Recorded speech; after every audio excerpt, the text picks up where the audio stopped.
প্রথমেই দেখবেন সংবাদ শিরোনাম।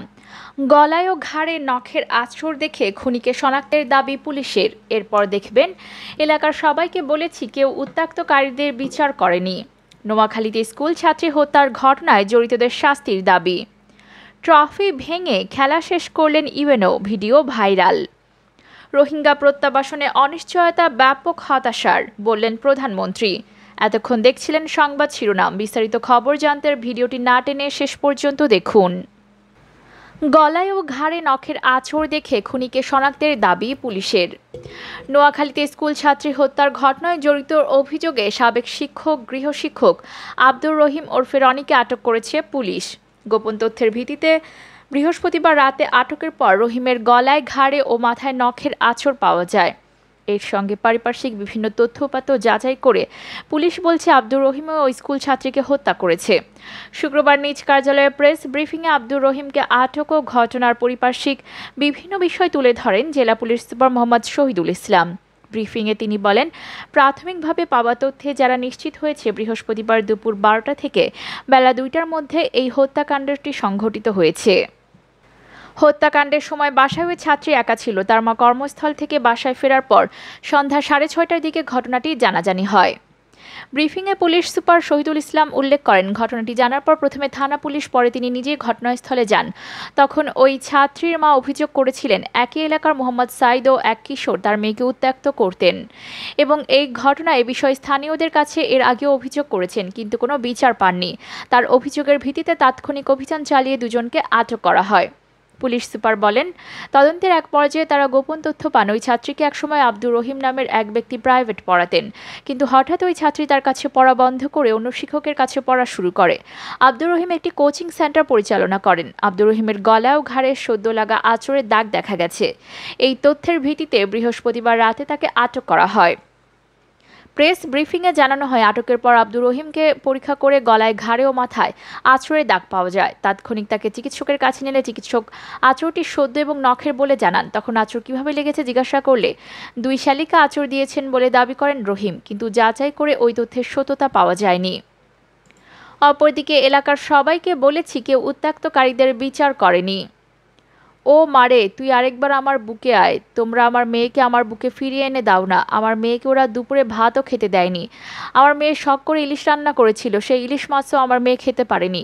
আমার মেয়েকে ধর্ষণ করে গলা কেটে হত্যা করেছে ওরা। আর্তনাদ করতে করতে কথাগুলো বলছিলেন নোয়াখালী শহরের নিজ বাড়িতে হত্যার শিকার স্কুল ছাত্রীর মা। বৃহস্পতিবার সন্ধ্যায় নিজ বাড়ি থেকেও স্কুল ছাত্রীর গলাকাটা লাশ উদ্ধার করে পুলিশ। নিহত স্কুল ছাত্রীর মায়ের অভিযোগ, তার মেয়েকে ধর্ষণের পর হত্যা করা হয়েছে। এই ঘটনায় জড়িত সন্দেহে মোহাম্মদ সাইদ নামের এক তরুণকে আটক করেছে পুলিশ। শুক্রবার সকালে ওই বাড়িতে গিয়ে দেখা যায় মেয়ের শোকে শয্যাশায়ী মায়ের কান্না কিছুতেই থামছে না। স্বজন প্রতিবেশীরা তাকে সান্ত্বনা দেওয়ার চেষ্টা করছেন। বিলাপ করে ছাত্রীর মা বলেছিলেন, আমার কি অপরাধ? তারা কেন আমার মেয়েকে এভাবে নৃশংসভাবে মেরে ফেলল? আমার মেয়েকে উত্ত্যক্ত করার ব্যাপারে এই এলাকার সবাইকে বলেছি, কেউ আমার কথা শোনেননি। কেউ উত্ত্যক্তকারীদের বিচার করেননি। তারা যদি সময় মতো বিচার করতেন তাহলে আজ আমার মেয়েকে এভাবে অকালে জীবন দিতে হতো না। আমি আমার মেয়েকে ছাড়া কিভাবে বাঁচব, কি নিয়ে থাকবো? নিহত স্কুল ছাত্রীর পরিবার সূত্রে জানা গেছে, গতকাল সকালে স্কুল পড়ুয়া মেয়েকে বাসায় রেখে নিজ কর্মস্থলে যান ওই নারী। সন্ধ্যায় ওই নারী বাসায় ফিরে দেখেন দরজায় তালা ঝুলছে। পরে নিজের কাছে থাকা চাবি দিয়ে দরজা খুলতেই দেখেন কক্ষের ভেতর জিনিসপত্র এলোমেলো অবস্থায় পড়ে আছে। এ সময় ভেতরে একটি কক্ষের দরজা ভেতর থেকে বন্ধ দেখতে পান। পরে বাইরে গিয়ে জানালা দিয়ে দেখেন ওই কক্ষের ভেতরে তার মেয়ের গলাকাটা লাশ পড়ে আছে। এ সময় ওই নারীর চিৎকারে প্রতিবেশীরা ছুটে আসেন। পরে দরজা ভেঙে ওই ছাত্রীর রক্তাক্ত লাশ উদ্ধার করা হয়। খবর পেয়ে রাত 8:30টার দিকে সুধারাম থানা পুলিশ ঘটনাস্থলে আসে। কিছুক্ষণ পর জেলা পুলিশ সুপার মোহাম্মদ শহীদুল ইসলাম সহ পিবিআই, সিআইডি ও জেলা গোয়েন্দা পুলিশের একাধিক দল ঘটনাস্থলে পরিদর্শন করে। সকালে ওই ছাত্রীর মা বলেন, 2012 সালে তার স্বামী মারা গেছেন। স্বামী মারা যাওয়ার পর থেকে তিনি 2 মেয়েকে নিয়ে অনেক কষ্টে সংসার চালাতেন। এর মধ্যে বড় মেয়ে শারীরিক প্রতিবন্ধী, তিনি ঢাকায় থাকেন। ছোট মেয়েকে নিয়ে তিনি নোয়াখালী শহরে থাকতেন। সকালে তিনি কর্মস্থলে যান এবং সন্ধ্যায় বাসায় ফিরতেন। পড়াশোনার ফাঁকে ওই ছাত্রীর ঘরে সব কাজ করত। নিহত ছাত্রীর মামা বলেন, তার ভাগ্নিকে এভাবে নৃশংসভাবে হত্যা করা হয়েছে সেটা ভাবতেই কষ্ট হচ্ছে। তিনি এই নৃশংস হত্যাকাণ্ডের দৃষ্টান্তমূলক শাস্তি চান। অপরদিকে নোয়াখালীতে স্কুল ছাত্রী হত্যার ঘটনায় জড়িতদের শাস্তির দাবি। নোয়াখালীতে নিজ বাসায় স্কুল ছাত্রীকে হত্যার ঘটনার প্রতিবাদে মানববন্ধন, বিক্ষোভ মিছিল ও প্রতিবাদ সমাবেশ অনুষ্ঠিত হয়েছে। শুক্রবার সকাল 10:30 থেকে দুপুর 12টা পর্যন্ত জেলা প্রশাসকের কার্যালয়ের সামনে এবং শহরের টাউন হল মোড়ের মাইজদি সোনাপুর সড়কে এসব কর্মসূচি পালন করা হয়। সচেতন নোয়াখালীবাসীর ব্যানারে কর্মসূচির আয়োজন করা হয়। বৃহস্পতিবার সন্ধ্যায় নিজ বাড়ি থেকে এক স্কুল ছাত্রীর গলাকাটা লাশ উদ্ধার করে পুলিশ। নিহত স্কুল ছাত্রী মায়ের অভিযোগ, তার মেয়েকে ধর্ষণের পর হত্যা করা হয়েছে। এ ঘটনায় জড়িত সন্দেহে 3 জনকে আটক করেছে পুলিশ। আটক ব্যক্তিরা হলেন আব্দুর রহিম, মোহাম্মদ সাইদ ও মোহাম্মদ ইসরাফিল। প্রত্যক্ষদর্শীরা জানান, সকাল 10:30টার দিকে বিভিন্ন সামাজিক সংগঠনের প্রতিনিধি, নিহত ছাত্রীর সহপাঠী ও স্থানীয় লোকজন জেলা প্রশাসকের কার্যালয়ের সামনে জড়ো হন। এ সময় তাদের সঙ্গে সংহতি প্রকাশ করেন শহরের নাগরিক সমাজের প্রতিনিধিরা। তারা এ সময় জেলা প্রশাসকের কার্যালয়ের সামনে মানববন্ধন ও সমাবেশ করেন। সমাবেশে অংশগ্রহণকারীরা স্কুল ছাত্রী হত্যার ঘটনায় জড়িত ব্যক্তিদের অবিলম্বে আইনের আওতায় আনার দাবি জানান। মানববন্ধনে অংশ নেওয়া সহপাঠীরা সেখানে কান্নায় ভেঙে পড়লে আবেগঘন পরিবেশের সৃষ্টি হয়। অপরদিকে ট্রফি ভেঙে খেলা শেষ করলেন ইউএনও, ভিডিও ভাইরাল।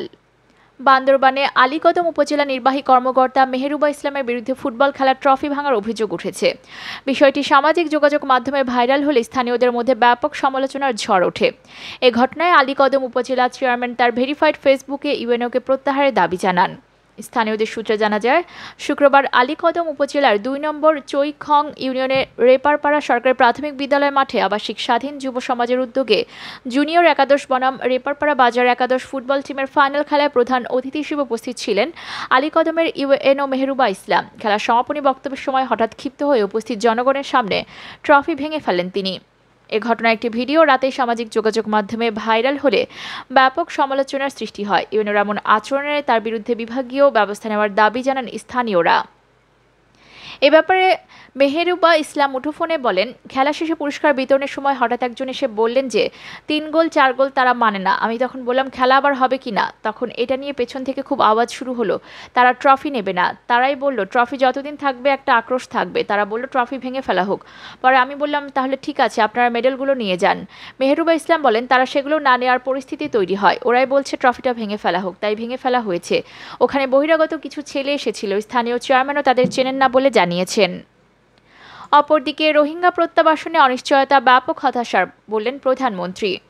প্রধানমন্ত্রী শেখ হাসিনা বলেছেন, মিয়ানমারের নিরাপদ ও মর্যাদার সঙ্গে রোহিঙ্গা প্রত্যাবাসনের জন্য প্রয়োজনীয় পরিবেশ তৈরিতে দ্বিপাক্ষিক, ত্রিপাক্ষিক ও জাতিসংঘ সহ অন্যান্য অংশীজনদের নিয়ে আলোচনা সত্ত্বেও একজন রোহিঙ্গাকেও তাদের মাতৃভূমিতে ফেরত পাঠানো যায়নি।